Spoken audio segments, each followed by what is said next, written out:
May I come in, sir? Yes, come in. Have a seat, please. Thank you, sir.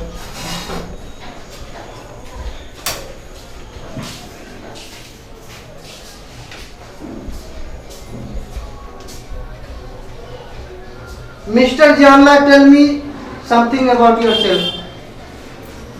Ji sir, मेरा नाम अहमद जियाउल्लाह हुआ। घर पापा का नाम अब्दुल कलाम हुआ, माँ का नाम नाज़िमा खातून। ठीक है, और मेरा घर फरियाद हुआ, फरीदाबाद, थाना सिंधिया, जिला समस्तीपुर। ओके, आपने क्वालिफिकेशन कहाँ से किया? आपका ग्रेजुएशन कहाँ से आपने कंप्लीट किया? सर सिंधिया कॉलेज सिंधिया से। कौन से स्ट्रीम से किया? आपने बीएससी किया है, बीकॉम किया है, या फिर आपने आईकॉम किया है? बीएससी किया sir. That's great. What is your hobby? Sir जैसे कि फ्री टाइम मिलता है तो रीडिंग करने के लिए बेहतर रीडिंग करते हैं सर। पर्सनल है, जैसे कि कोई काम करते हैं तो काम से छुटकारा मिल जाता है तो उस टाइम रीडिंग पसंद करते हैं सर। रीडिंग आपका हॉबी है, राइट? जी सर। फैमिली में कौन कौन है? सर एक मैं हूँ, एक मेरा छोटा भाई है, उससे छोटी बहन है, एक मम्मी और पापा है। इसकी फैमिली में आप दो भाई, एक बहन और मम्मी पापा। जी सर। पापा क्या करते हैं? सर पापा पटना में जॉब करते हैं सर। अच्छा, पापा जॉब करते हैं। जी सर। चलिए, दैट्स ग्रेट। इस कंपनी को क्यों ज्वाइन करना चाह रहे हैं? ये सर मेरा क्वालिफिकेशन क्लियर हुआ सर, तो हम मार्केटिंग में थोड़ा घूमना पसंद करते हैं, कुछ चीज़ नया बनाने का सोचते हैं सर। तो उतना तो है नहीं पैसा तो कुछ कर सकते हैं सर। इसके वजह हम कहीं नेट पे पढ़ रहे थे इरोज मनी के बारे में आया सर, तो मैं सोचा कि क्यों नहीं इरोज मनी में जुड़ के इरोज मनी के ही साथ आगे बढ़ना पसंद करूँगा सर। तो इरोज मनी में जैसे कि आपका जो था ये, तो हम आगे आपको यहाँ पे इंटरव्यू देने के लिए सर। आप अपना 5 क्वालिटी बताइए। 5 क्वालिटी सर, जैसे कि हमको मार्केट बहुत पसंद है, और मार्केट पसंद है तो मार्केट में कौन ऐसा इंसान है, जैसे कि कोई इंसान हुआ उसको कुछ हमको जैसे कि आइडिया हम इरोज मनी का देना है, तो कौन ऐसा आदमी है किससे कैसे बात करना है वो सर आता है। जैसे कि कोई कस्टमर है जो आदमी देख के बात कर सकते हैं कि उसको क्या आईडी देना है, कौन सा आईडी देना है, उसको कितना पेमेंट के लिए बोलना से वो संतुष्टि होकर दे सकते हैं ये सर। और उसके बाद ये भी है कि हम कंपनी को कैसे आगे बढ़ाएंगे सर, ये भी सर थोड़ा बहुत जानकारी है, कंपनी को आगे बढ़ा सकते हैं और बेहतर बना सकते हैं sir. This dedication required actually in our organisation, so please wait, our HR will call you. May I come in, sir? Yes, come in. Have a seat, please. Thank you, sir. Mr. Nurullah, tell me something about yourself. मेरा नाम मोहम्मद नुरुल्लाह हुआ।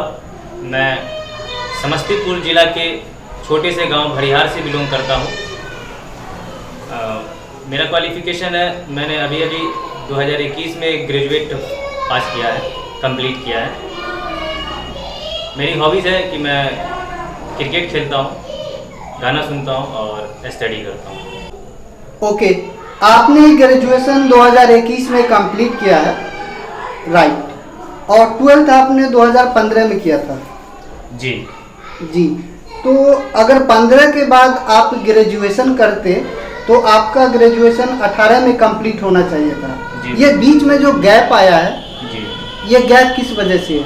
Sir, actually मैंने 2015 में Calcutta university में मौलाना आज़ाद college में admission लिया था graduation के लिए, मैथ्स ऑनर से। ओके।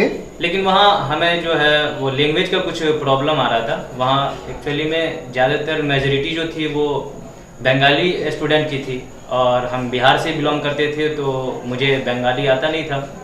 और प्रोफेसर जो थे वो मतलब कम जो है इंग्लिश लैंग्वेज या हिंदी लैंग्वेज जो है यूज करते थे, वो ज़्यादातर बंगाली लैंग्वेज यूज करते थे, जिसके वजह से हमें लैंग्वेज में दिक्कत आ रही थी।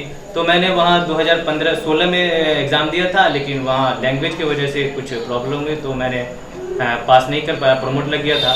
उसके बाद फिर मैंने डिसाइड किया कि कुछ टेक्निकल कोर्स किया जाए, तो इसके वजह से मैंने जमशेदपुर टाटा, आप जानते होंगे, जी हाँ, वहाँ मैं गया था और वहाँ से टेक्निकल कोर्स किया था, ऑटोकैड 2D सिविल से, और ड्राफ्टिंग का कोर्स किया था।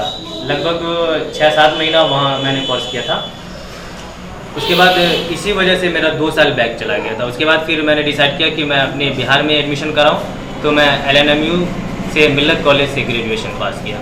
पर मोस्टली स्टूडेंट तो प्रिफर करते कि मैं बंगाल में पढूं, और आपने मौलाना आजाद जैसे यूनिवर्सिटी में आपने एडमिशन कराया, तो आप मोस्ट ऑफ दी स्टूडेंट तो वहाँ पे बंगाली सीख लेते हैं। आपके साथ क्या चैलेंज रहा जो आप बंगाली नहीं सीख पाए और आपको प्रमोट लग गया? एक्चुअली मैंने सर फर्स्ट टाइम बंगाल गया था, इसकी वजह से मुझे ज़्यादा लैंग्वेज समझ नहीं आ रही थी, बहुत प्रॉब्लम हो रहा था।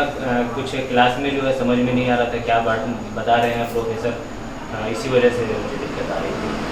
ओके, तो 2021 में आपने ग्रेजुएशन कंप्लीट किया।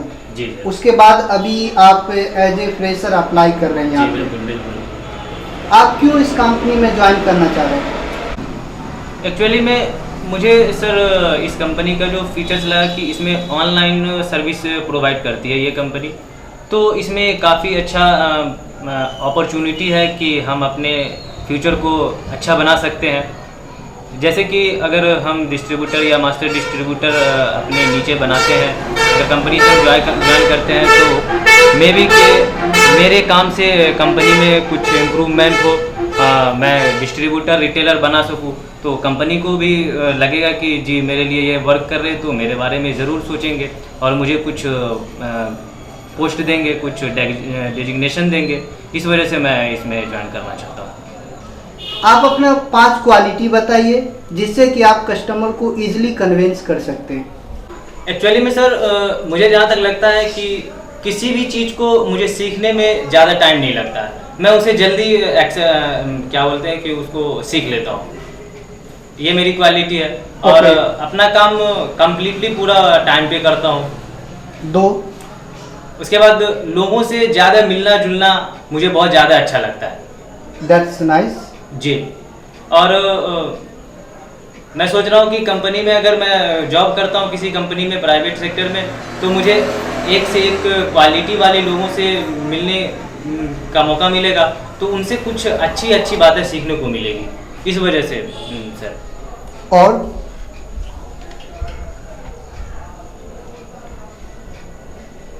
बस? जी sir, it's enough. Okay. AutoCAD drafting आपने जमशेदपुर से 2016 में किया था। जी सर।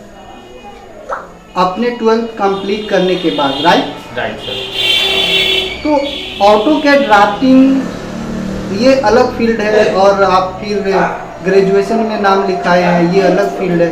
तो फिर ऑटोकैड ड्राफ्टिंग में जब आप अपना करियर नहीं बनाए तो ये आपके लिए यूजफुल रहा? जी बिल्कुल या सर। फिर आप इस पे कुछ काम कर रहे हैं? जी बिल्कुल सर। एक्चुअली में जिस टाइम मैंने ये कोर्स पूरा किया था, तो उस समय मुझे लग रहा था कि ऑटोकैड कोर्स कंप्लीट करने के बाद मुझे कोई भी कंपनी जॉब दे देगी, लेकिन एज अ फ्रेशर मैं जब दिल्ली गया था तो वहाँ कई कंपनी में मैंने इंटरव्यू दिया था, तो उसमें डिमांड जो था वो कंपनी का एक्सपीरियंस बंदा का था और साथ ही साथ डिप्लोमा या फिर ITI होना चाहिए, ये डिमांड था। इसके वजह से मुझे जॉब नहीं मिल पाई, तो मैंने फिर इस फील्ड को छोड़ दिया। ओके, मुझे नहीं लगता कि आप करियर ओरिएंटेड है। आप किसी भी गोल पे कम्प्लीटली फोकस नहीं कर पा रहे। आप कभी सिविल ड्राफ्टिंग में जा रहे, कभी फिर आप नॉर्मल ग्रेजुएशन कर रहे। अगर आपको सिविल में ही जाना था तो आप 12th के बाद बीटेक में एडमिशन लेते। सर एक्चुअली में मुझे बीटेक करने में ज़्यादा कोई इंटरेस्ट नहीं था। मैं शॉर्टकट जॉब एक्चुअली में तलाश कर रहा था कि कोई फाइनेंशियल सपोर्ट मिल जाए, मुझे कुछ इनकम का सोर्स मिल जाए, जिसके वजह से मैंने ऑटोकैड 2D और ड्राफ्टिंग का कोर्स किया था। और जहाँ तक मुझे लगता है और आपको भी जानकारी हो कि सर बीटेक करने में लगभग 4 साल तो देना ही पड़ता, इसके वजह से मैंने कोर्स किया था। उसके बाद फिर मैंने डिसाइड किया कि नहीं, अब मैं ग्रेजुएशन करता हूँ, उसके बाद फिर जॉब भी कर लूँगा किसी कंपनी में और साथ ही साथ कुछ सिविल सर्विस को हो या जनरल कंपटीशन का वो प्रिपरेशन कर लूँगा। ओके, तो आप जो आपने 2D drafting and 3D modelling CAD vision से किया है और आपने ग्रेजुएशन दरभंगा से किया, ये दोनों में आपका बेहतर एक्सपीरियंस कहाँ रहा? सर मुझे लगता है कि मैंने ग्रेजुएशन करके काफ़ी अच्छा किया है, क्योंकि बहुत कुछ सीखने को मिला और मेरा एक डिग्री भी हो गई। अब मैं कोशिश करूँगा कि साथ साथ जॉब भी करूँ और साथ साथ एक सिविल सर्विस का प्रिपरेशन करूँ, साथ ही साथ जनरल कंपटीशन का प्रिपरेशन करूँ। मिस्टर नूरुल्लाह, आप बाहर वेट कीजिए, आपको कॉल कर लिया जाएगा। Okay, thank you sir. मैं coming sir? Yes, come in. Have a seat please. Thank you sir. Mister Tanveer, tell me about yourself. Sir मेरा नाम मोहम्मद तनवीर है। मेरे गांव का नाम सोनमा, पोस्ट आरा, थाना सिंगिया और डिस्ट्रिक्ट समस्तीपुर का रहने वाला हूँ। सर मेरी हॉबी है क्रिकेट खेलना, गाना सुनना, खाली समय में पढ़ाई करना। आपकी क्वालिफिकेशन क्या है? मेरी क्वालिफिकेशन सर 10th पास है। कहाँ से आपने 10th कंप्लीट किया? अपने डिस्ट्रिक्ट से ही 10th पास किया है। ओके, इससे पहले आपने कहाँ काम किया था? सर मैं इससे पहले इलेक्ट्रीशियन का काम करता था सर। मैंने बाहर में भी काम किया है सर, आउट ऑफ इंडिया भी मैं जॉब किया हूँ। और अभी जैसा कि सर लॉकडाउन के वजह से यहाँ पे अभी बैठे हुए हैं सर, और क्या कहते हैं कोई काम धंधा उतना ये नहीं है, तो मैंने सोचा कि इस फील्ड में भी जो है मुझे थोड़ा बहुत नॉलेज है सर, तो इसकी वजह से मैं जो है इंटरव्यू देने के लिए आया था। टोटल कितने सालों का एक्सपीरियंस है आपके पास? सर इस ऑनलाइन वाले में सर मेरा 1-2 साल का एक्सपीरियंस है। बाकी मैं सर इससे पहले जो है इलेक्ट्रीशियन का काम करते थे सर, तो इसमें उतना मेरा एक्सपीरियंस नहीं है सर, 2 साल का एक्सपीरियंस है। ठीक है तनवीर, आप बाहर वेट कीजिए, आपको कॉल आ जाएगा।